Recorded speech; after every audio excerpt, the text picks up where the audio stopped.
Hi guys! Welcome to Anipay Cam's YouTube channel. So, for today's video guys ay magvo-voice over ako. So, medyo matagal na yung video na to and ngayon ko lang siya i-upload. So, let's do an unboxing episode. So, as you can see, medyo malaki po yung item.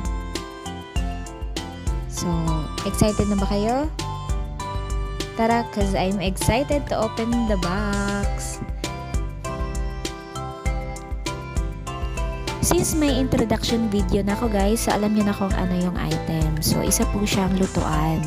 And, the brand of the product is Gaubos. It's a really good quality cooking pan na makikita nyo sa TikTok and also sa Shopee. So, I grabbed this item during their, I think, 12/12. So, medyo nakamura ako nito kasi parang free shipping na to.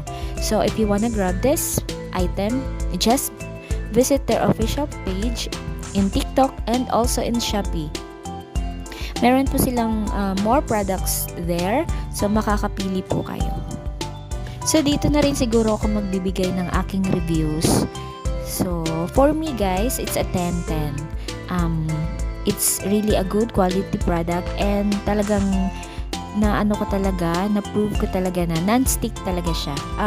By the way, I forgot to mention, it's a non-stick cooking pan from Gaubos. So, talagang makakatipid ka kasi you really don't need to put more cooking oils. Talagang good quality. So, bakit ko pinili yung item na to? Maybe because marami na kasing good reviews akong nakikita. So, proven na siya na talaga maganda yung product. So, sa atin naman na mahilig magluto, di ba mas pipiliin naman natin yung magandang quality na lutuan. Kasi, aside na maganda yung quality din ng pagkain na naiihain natin, nakakain natin.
So that's it for my unboxing episode, guys. Thank you for joining me. And hanggang sa muli, this is Anipay Cams. Bye!